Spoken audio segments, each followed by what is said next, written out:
Vijay Mallya, king of good times, India के business world में एक बहुत बड़ा नाम था। वो अपनी शानदार लाइफस्टाइल और तेज बिजनेस दिमाग के लिए जाने जाते थे। एक अमीर उद्योगपति परिवार में जन्मे माल्या को कम उम्र में ही यूनाइटेड ब्रेवरीज की कमान मिल गई। उनकी लीडरशिप में यूबी ग्रुप ने अपना साम्राज्य और फैलाया। माल्या के स्ट्रेटेजिक खरीदारी और जोरदार मार्केटिंग ने यूबी ग्रुप को एक ग्लोबल कंपनी बना दिया। माल्या की शुरुआती कामयाबी ने एक चतुर बिजनेसमैन की उनकी छवि को मजबूत किया। उन्हें जटिल भारतीय बाजार को समझने की उनकी क्षमता के लिए सराहा गया। उनके बिजनेस सिर्फ ब्रेवरीज तक सीमित नहीं रहे। उन्होंने एविएशन, फर्टिलाइजर और फार्मास्यूटिकल्स जैसे कई अलग अलग सेक्टर्स में भी हाथ आजमाया।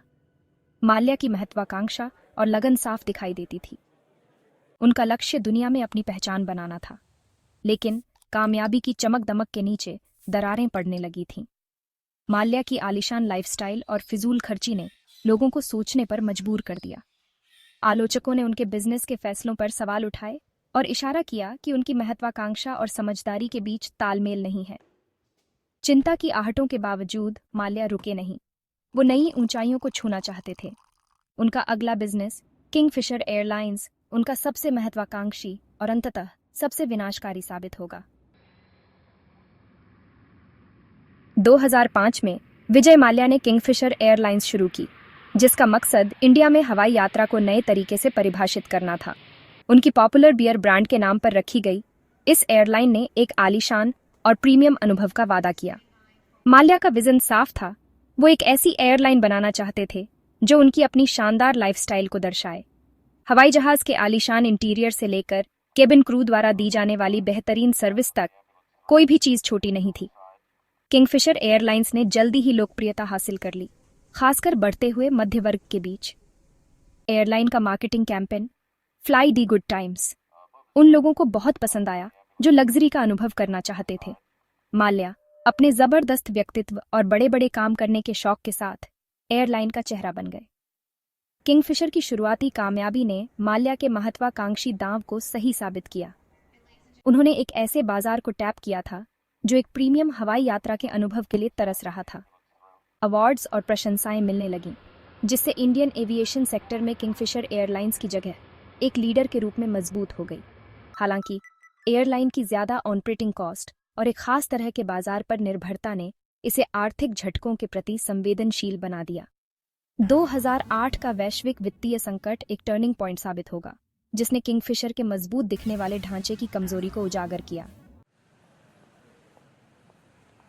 2008 के वैश्विक वित्तीय संकट ने एविएशन इंडस्ट्री को हिलाकर रख दिया। ईंधन की कीमतें आसमान छूने लगीं और हवाई यात्रा की मांग घट गई। किंगफिशर एयरलाइंस अपनी ज्यादा ऑपरेटिंग कॉस्ट और प्रीमियम ग्राहकों पर निर्भरता के साथ खास तौर पर प्रभावित हुई। घाटे के बढ़ने के साथ ही एयरलाइन की आर्थिक मुसीबतें बढ़ने लगीं। हालांकि माल्या आशावादी बने रहे। उनका मानना था कि किंगफिशर एयरलाइंस इस मुश्किल से उबर सकती है। उन्होंने एयरलाइन में और ज्यादा पैसा लगाया, जबकि विश्लेषकों ने उनकी रणनीति पर सवाल उठाए। एयरलाइन ने कॉस्ट कम करने के उपाय किए, जिसमें स्टाफ की छंटनी और रूट्स कम करना शामिल था।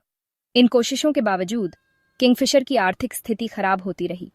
एयरलाइन अपने कर्ज चुकाने के लिए संघर्ष कर रही थी। सैलरी लेट हो रही थी और बकाया राशि न चुका पाने के कारण हवाई जहाज जमीन पर खड़े थे। कभी लोगों की पसंदीदा एयरलाइन अब कर्ज में डूबी हुई थी और उसका भविष्य अधर में लटका हुआ था। यात्री जो कभी एयरलाइन की शानदार सेवाओं के दीवाने थे, अब उसके अनिश्चित भविष्य को लेकर चिंतित थे।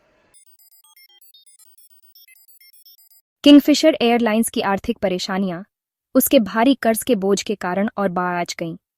अपनी महत्वाकांक्षी विस्तार योजनाओं को पूरा करने और अपनी शानदार छवि को बनाए रखने के लिए एयरलाइन ने कई बैंकों से भारी कर्ज लिया था। 2012 तक किंगफिशर एयरलाइंस का कर्ज एक असहनीय स्तर तक पहुंच गया था। सरकारी बैंकों के नेतृत्व वाले एयरलाइन के लेनदार चिंतित होने लगे। उन्होंने कर्ज चुकाने के लिए एक ठोस योजना की मांग की। हालांकि ऐसा लग रहा था कि माल्या के पास कोई विकल्प नहीं बचा है।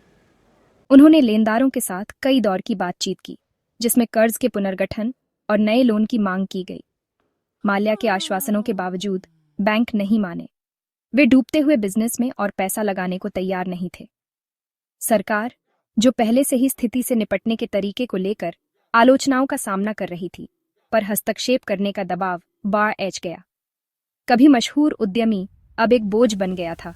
उसका साम्राज्य अपने ही कर्ज के बोझ तले दब रहा था। किंगफिशर एयरलाइंस का पतन अनियंत्रित उधारी के कहतरों और आर्थिक समझदारी से ज्यादा महत्वाकांक्षा को प्राथमिकता देने के जोखिमों के बारे में एक सबक बन गया। सेक्शन 5, सिस्टम में दरारें, रेगुलेटरी चूक और गवर्नेंस में खामियां। किंगफिशर एयरलाइंस के पतन ने इंडिया के रेगुलेटरी ढांचे और कॉरपोरेट गवर्नेंस प्रथाओं में कमजोरियों को उजागर किया। एयरलाइन के तेजी से बढ़ते कर्ज और उसके बंद होने ने रेगुलेटरी संस्थाओं की भूमिका पर सवाल उठाए। आलोचकों ने तर्क दिया कि Directorate General of Civil Aviation यानी डीजीसीए एयरलाइन की आर्थिक स्थिति पर ठीक से नजर रखने में नाकाम रही। इसके अलावा जिस आसानी से किंगफिशर एयरलाइंस ने अपनी बिगड़ती आर्थिक स्थिति के बावजूद लोन हासिल किए, उसने बैंकिंग सेक्टर के अंदर लेंडिंग प्रथाओं के बारे में चिंताओं को उजागर किया। ऐसा लग रहा था कि बैंकों, खासकर सरकारी बैंकों ने एयरलाइन को क्रेडिट देने से पहले ठीक से जांच नहीं की। किंगफिशर एयरलाइंस के मामले ने विजय माल्या जैसे ताकतवर बिजनेस टाइकून के प्रभाव के बारे में बहस छेड़ दी। क्रोनी कैपिटलिज्म के आरोप सामने आए। आलोचकों ने राजनेताओं, नौकरशाहों और बिजनेस लीडर्स के बीच घनिष्ठ संबंधों पर सवाल उठाए। ये घटना नीति निर्माताओं और नियामकों के लिए एक चेतावनी के रूप में काम आई, जिससे मौजूदा नियमों को सख्ती से लागू करने और कॉरपोरेट गवर्नेंस मानदंडों को बेहतर बनाने की तत्काल जरूरत पर जोर दिया गया। सेक्शन 6, तूफान से भागना, विजय माल्या का जाना और कानूनी लड़ाइयां। मार्च 2016 में लेनदारों और जांच एजेंसियों का दबाव बढ़ने पर विजय माल्या इंडिया छोड़कर यूनाइटेड किंगडम चले गए। उनका अचानक जाना, जो पूरी तरह से गुप्त था, ने जनता के गुस्से और गलत काम करने के आरोपों को और भड़का दिया। भारत सरकार ने माल्या के खिलाफ प्रत्यर्पण की कार्यवाही शुरू की ताकि उन्हें वित्तीय धोखाधड़ी और मनी लॉन्ड्रिंग के आरोपों का सामना करने के लिए इंडिया वापस लाया जा सके। हालांकि माल्या ने अपनी बेगुनाही का दावा किया और कहा कि वह परिस्थितियों का शिकार थे और किंगफिशर एयरलाइंस की नाकामी उनके बस से बाहर के कारकों के कारण हुई थी। उन्होंने अपने खिलाफ लगे आरोपों से लड़ने की कसम खाई। प्रत्यर्पण की लड़ाई, जो सालों तक चली, एक हाई प्रोफाइल कानूनी गाथा बन गई। इसने भारतीय जनता का ध्यान खींचा और इंडिया और यूके के बीच राजनयिक संबंधों में तनाव पैदा किया। माल्या के वकीलों ने तर्क दिया कि उन्हें इंडिया में निष्पक्ष सुनवाई नहीं मिलेगी और न्यायिक स्वतंत्रता और जेल की स्थितियों के बारे में चिंता जताई। यह मामला ताकतवर लोगों को कानून के दायरे में लाने की भारतीय न्यायपालिका की क्षमता की परीक्षा बन गया और वित्तीय अपराध से लड़ने के लिए देश की प्रतिबद्धता का प्रतीक बन गया। सेक्शन 7, दूरगामी प्रभाव, इंडिया के बैंकिंग सेक्टर पर असर। किंगफिशर एयरलाइंस के पतन का इंडिया के बैंकिंग सेक्टर पर व्यापक असर पड़ा। एयरलाइन का भारी कर्ज, जिसमें से ज्यादातर को अंततः नॉन परफॉर्मिंग एसेट्स यानी एनपीए के रूप में बट्टे खाते में डाल दिया गया, ने कई बैंकों, खासकर सार्वजनिक क्षेत्र के बैंकों की आर्थिक स्थिति को कमजोर कर दिया। इस घटना ने बैंकिंग सिस्टम की नाजुकता और बड़े कॉरपोरेट उधारकर्ताओं द्वारा डिफॉल्ट के प्रति उसकी संवेदनशीलता को उजागर किया। रिजर्व बैंक ऑफ इंडिया यानी आरबीआई, इंडिया का केंद्रीय बैंक, संकट को रोकने में अपनी विफलता के लिए जांच के दायरे में आ गया। आरबीआई ने लेंडिंग मानदंडों को सख्त करके और अपनी निगरानी तंत्र को मजबूत करके जवाब दिया। किंगफिशर एयरलाइंस के मामले ने भारतीय अर्थव्यवस्था में सरकारी बैंकों की भूमिका के बारे में भी बहस छेड़ दी।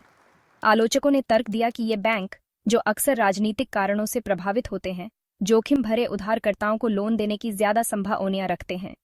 इस घटना ने सरकारी बैंकों के लिए ज्यादा स्वायत्तता और लेंडिंग के लिए ज्यादा व्यावसायिक दृष्टिकोण की मांग को जन्म दिया। किंगफिशर एयरलाइंस की कहानी के बाद के झटके बैंकिंग सेक्टर में गूंजते रहे, जिससे जोखिम प्रबंधन प्रथाओं और लेंडिंग मानकों के पुनर्मूल्यांकन को बढ़ावा मिला। सेक्शन 8, मीडिया ट्रायल, लोगों की राय और फिजूल खर्ची की कहानी। विजय माल्या का पतन और किंगफिशर एयरलाइंस का पतन मीडिया की नजरों के सामने हुआ। माल्या की शानदार लाइफस्टाइल, जो कभी लोगों के लिए आकर्षण और ईर्ष्या का विषय थी, कॉरपोरेट लालच और फिजूल खर्ची का प्रतीक बन गई। मीडिया ने एयरलाइन की आर्थिक परेशानियों से लेकर माल्या की कानूनी लड़ाई तक कहानी के हर पहलू को लगातार कवर किया। जनता की भावनाएं माल्या के खिलाफ हो गई, जिन्हें अब कॉरपोरेट गैरजिम्मेदारी का चेहरा माना जाने लगा था। उनकी आलीशान पार्टियां, उनकी लग्जरी कारों का कलेक्शन और फॉर्मूला 1 रेसिंग टीम के उनके मालिकाना हीक्यू, जिन्हें कभी कामयाबी का प्रतीक माना जाता था, अब उनके कर्मचारियों और लेनदारों की दुर्दशा के प्रति उनकी बेरुखी की मिसाल के तौर पर पेश किए जा रहे थे।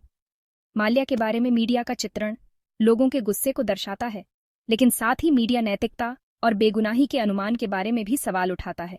रिपोर्टिंग और फैसला सुनाने के बीच की रेखा धुंधली हो गई। किंगफिशर एयरलाइंस की कहानी ने जनता की राय बनाने में मीडिया की ताकत और मीडिया ट्रायल द्वारा न्याय के रास्ते को प्रभावित करने की क्षमता को उजागर किया। सेक्शन 9 राख से सबक कॉरपोरेट गवर्नेंस और व्यवस्थागत सुधार की विरासत। विजय माल्या और किंगफिशर एयरलाइंस की कहानी कॉरपोरेट गवर्नेंस, रेगुलेटरी निगरानी और नैतिक बिजनेस प्रथाओं के महत्व की एक कड़वी याद दिलाती है। इस घटना ने इंडिया के वित्तीय सिस्टम में व्यवस्थागत कमजोरियों को उजागर किया और ज्यादा जवाबदेही और पारदर्शिता की जरूरत पर जोर दिया। संकट के बाद भारत सरकार ने कॉरपोरेट गवर्नेंस मानदंडों को मजबूत करने और एविएशन और बैंकिंग सेक्टर के लिए रेगुलेटरी ढांचे में सुधार लाने के उद्देश्य से कई सुधार पेश किए। 2016 में पेश किया गया इंसॉल्वेंसी एंड बैंकरप्सी कोड यानी आईबीसी दिवालियापन को हल करने की प्रक्रिया को सरल बनाने और एक समयबद्ध समाधान तंत्र प्रदान करने के लिए बनाया गया था। किंगफिशर एयरलाइंस का मामला कॉरपोरेट इंडिया के लिए एक चेतावनी के रूप में काम आया। इसने जिम्मेदारी से उधारी लेने, समझदारी से वित्तीय प्रबंधन और नैतिक बिजनेस प्रथाओं का पालन करने के महत्व को रेखांकित किया। विजय माल्या के पतन की विरासत इंडिया के कॉरपोरेट परिदृश्य को आकार देती रही है, जो अनियंत्रित महत्वाकांक्षा के खतरों और ईमानदारी और स्थिरता की नींव पर बिजनेस बनाने के महत्व के बारे में एक सबक के रूप में काम करती है।